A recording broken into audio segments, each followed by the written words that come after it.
Hello and welcome to Devil's Advocate. The Prime Minister's interaction with TV editors has raised questions and created doubts that I shall put today to the Minister of Water Resources and Minority Affairs, Salman Khurshid. Salman Khurshid, let's start with the issue that perhaps dominated the Prime Minister's interaction, the 2G scam and A. Raja. The Prime Minister said that when he reappointed A. Raja as Communications Minister in 2009, and I'm quoting, "I was not in a position to make up my mind that anything seriously was wrong with Mr. Raja's doing at that time."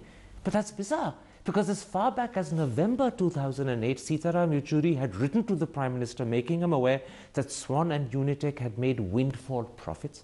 He had personally met the Prime Minister to tell him about the illegal advancement of the cut-off date, and a whole clutch of cases had been admitted by the Delhi High Court. So how can the Prime Minister say he wasn't aware that something was going wrong? Now, I think this is the problem. Each time Prime Minister has said something, you've read a little bit more, that he wasn't aware. Prime Minister never said he wasn't aware. He said that not everything that was in front of him would have helped him decide one way or the other, finally. And perhaps, let me just add something. Perhaps if he was dealing with purely with his own party, that may have been enough for him to say, I will be cautious, and out of abundance of caution, this is a ministry that will go to someone else. But if you're dealing with several allies, you can't go as far as you can go with your own people. You know what it sounds like? This sounds like that English phrase that there are none so blind as those who will not see. The Prime Minister deliberately turned a Nelson's eye. No. Sitaram Yechuri had informed him in writing. There were court cases that had begun, and then Sitaram Yechuri had personally met him to tell him about the illegality of the cut-off date. Okay. And yet the PM took no cognizance whatsoever. Okay, let's look at it another way. What happened to the court cases? Did the court cases actually find Mr. Raja at fault? Did the court cases conclusively? Yes, in July 2009, just weeks after Raja was reappointed, the Delhi High Court actually found the cut-off date being advanced illegal and wrong and said so. Okay, yes, but this happens all the time, that in civil writ jurisdiction, you find that the government or administration... But you had good reason here to doubt that Raja was doing correct things. You had good reason to believe he was following procedures that were illegal, if not actually immoral, and the PM reappointed him. I am sorry. I think that was not the point at which this could have been said, particularly if you required conclusive judgment and proof to tell someone, I'm sorry for this reason. I thought the Caesar's wife principle applies to ministers. More than suspicion existed here. In this case, Caesar's wife was by no means above suspicion, yet he reappointed him. Certainly, but Caesar's wife was not living in circumstances in which we live in this country today, that people are complaining all the time. Okay. And you can't take every complaint and paralyze every decision that you're going to take. Let's come to the second explanation the Prime Minister gave at that interaction for retaining Raja. He said, in the end, I have to go by what the leader of the party ultimately insists on. But once again, that isn't true, because the Prime Minister had just won a major re-election. Congress had increased its seats from 145 to 206. In contrast, Mr. Karunanidhi and the DMK couldn't have survived in power in Tamil Nadu without Congress support. Surely, this meant the Prime Minister was in a position to stand up to Mr. Karunanidhi, but he didn't. How much brinkmanship do you expect the Prime Minister to indulge in? And he said this clearly, that you can't have an election in this country every 6 months because you disagree with allies or you disagree with something on which the country is fundamentally divided. You have to find the middle path. And then if we are dealing with Mr. Karunanidhi, or we're dealing with anybody else as an ally, are you not going to give them a quarter? Are you going to simply say, we are here to dictate as senior partners and we will not listen? Hang on a second. The Prime Minister said some compromises have to be made in managing a coalition government. I can accept, and anyone can accept, political compromises, but do you give quarter? Do you compromise over corruption? I don't think that the point at which he took that decision, he was in any way remotely compromising with corruption. When he found specific... So he was ignoring what Sitaram Yechuri was telling him and bringing to his attention? Letters formally written to the PM? There are letters written all the time. But on every letter, you're not going to undo an entire government. You have to reach a tilting point. And that tilting point came when the CAG report came. And look at how quickly the Prime Minister acted. Let me put this to you. In 2008, right at the end of his first tenure, when he had lost his majority and he was in the weakest possible position, the Prime Minister still risked his government to get the Indo-US nuclear deal. However, at the very beginning of his new term, when he was as strong as he could possibly be, why did he not risk his government over the issue of corruption? It just doesn't make sense. That's exactly it. When you have a big issue which has now reached a conclusive stage, you can take a stand. But you can't take a stand when things are still in the air. Some people believe something is wrong, some people believe something is right. And let me just tell you, I'm not convinced even to this day, that a mistake was made about 2G not being auctioned. I'm not convinced. So are you saying that you personally therefore think that Raja has been sacrificed without any cause? But please that he's been sacked from the cabinet without any cause? Please listen. There is something questionable or allegedly questionable that goes beyond the auction issue, and that is in dealings. Those dealings are being investigated. But that's the point I'm making to you, that if the implementation beyond the auction issue is the reason why Raja had to resign, that had been made clear to the PM in November 2008 by Sitaram Yechuri. Long before he reappointed him, let me finish, long before the Prime Minister reappointed him, the Prime Minister knew that Raja had advanced wrongly and probably illegally the cut-off date. Long before that, he knew that the actual awarding of licenses had happened in a span of 45 minutes with people being tipped off. Yet the Prime Minister turned a Nelson's eye and chose to reappoint the man. That's the question I'm asking. Why? I'm sure he didn't, because at that point of time, there was no conclusive proof of wrongdoing. There were agencies looking at that matter. And what did you want to do? Catch Raja with his hand in the till and say, I caught you swiping money? I mean, what do you call conclusive proof? Nobody's talking about hand in the till, but one's certainly talking about, not on every single letter or not every single complaint, are you going to say, look, I'm going to undo my government entirely. This sounds like a bad excuse. This sounds like a bad excuse to defend a Prime Minister who didn't have the guts to sack a man, even though the writing was clearly on the wall. It is the Prime Minister who sacked him. Let us accept that Prime Minister sacked him. The Prime Minister only acted when public pressure, the CAG report, and the mood of the party was so extreme that for the Prime Minister to have done nothing would have meant the Prime Minister himself would have had to go. I'm sorry, the Prime Minister and party are not two separate entities. The Prime Minister is the party.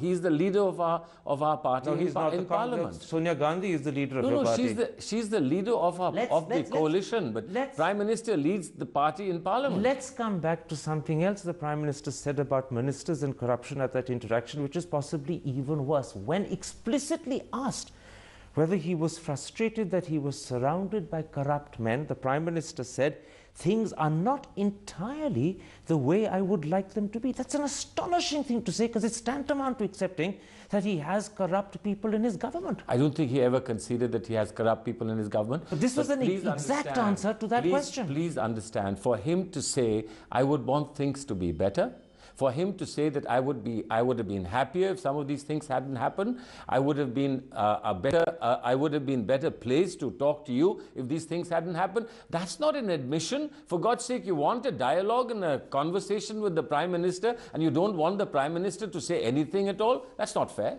Let me come now to the Prime Minister's admonition to the press. He chastised and chided the press for focusing exclusively on negative issues. Did he forget that 2G, CWG, ISRO, Devas and Adarsh were exposed by the press? Instead of congratulating the media, he's asking them to go slow. I don't think you're being fair. I'm quoting him verbatim. The first thing Prime Minister said is that he acknowledges it was the media that did a lot of this. But please, it was not just the media.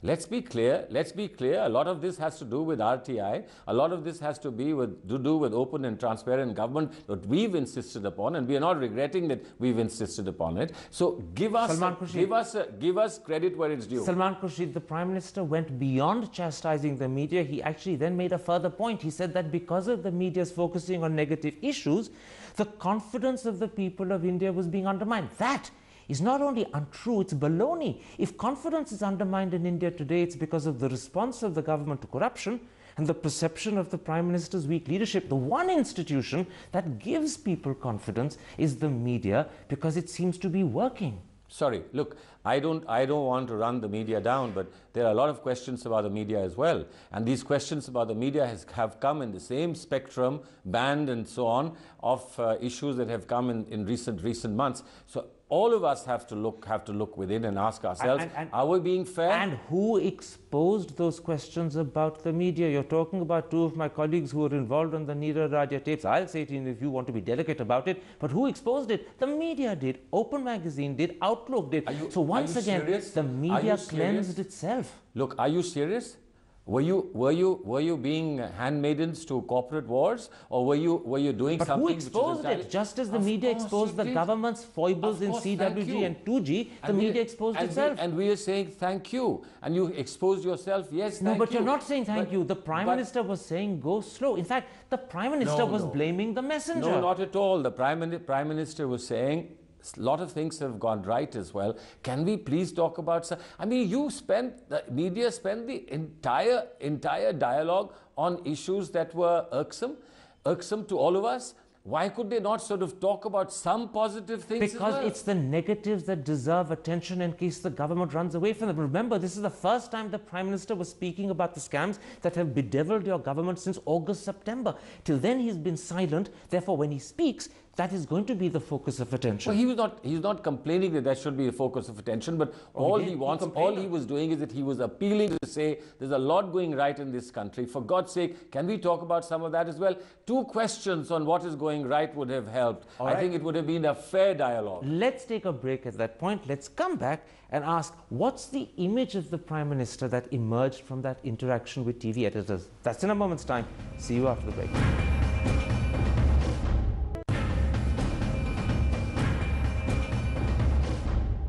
Welcome back to Devil's Advocate and an exclusive interview with Salman Khurshid. Salman Khurshid, let's come to the image of the Prime Minister that emerges from that TV interaction.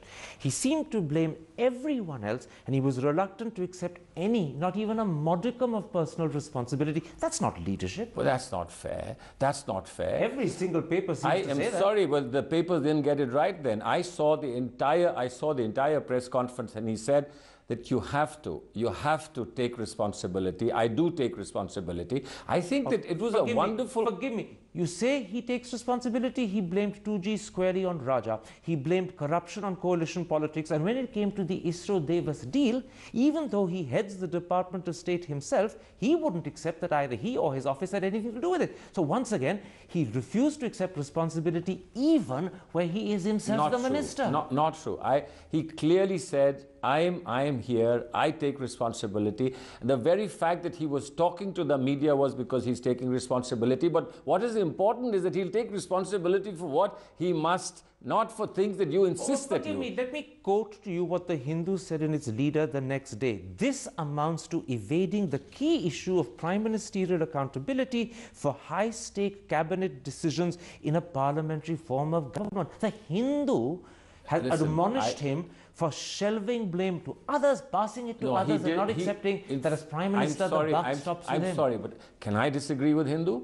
I have a right to disagree with Hindu. I have a right to disagree with anyone who writes anything. I've watched the entire press conference. He took responsibility, and I thought that he showed that his shoulders are broad. He even said that I will stay the course. He even said that I will lead from the front. He also said that there will be accountability. How could he not have said he'll stay the course? Anything else would be tantamount to throwing in the towel and resigning. But listen, the point is... What responsibility did he accept for 2G? He actually went out of his way to argue that he had no option but to accept what Raja had said, because he believed, and I'm underlining those words, he believed that in fact this is what TRI recommended, this is what the Telecom Commission recommended, this is what the Ministry of Finance supported. In fact, there is as much evidence to the contrary, but let's leave that aside.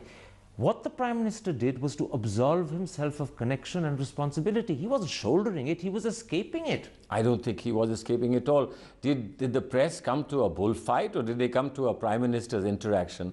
Did they just want to see gore and blood, or did they want to actually get forward and take this country forward? They wanted a Prime Minister who would admit that yes, things have gone wrong and I accept the share of responsibility that devolves on me as Prime Minister. I am, after all, head of the government. But frankly, I think he did. I think he did, and that's what excites us. You must have heard the Prime Minister in a way that the rest of the country didn't. Well, the point is that if the others didn't want to listen, if their own voice and their own articulation and their own vision of what they want to see and hear, etc., is what they had come with, then there's nothing I can do. Let's come to the second image of the Prime Minister that emerges from that interaction. And I'm going to quote to you. It's an image of helplessness. This is what he said of his own government. I have some compulsions. One has to tolerate a great deal in coalition politics. Things are not exactly the way I would like them to be. That's a plea of helplessness. That's not a man in command. That's a man asking almost for pity. That's a man who speaks the truth.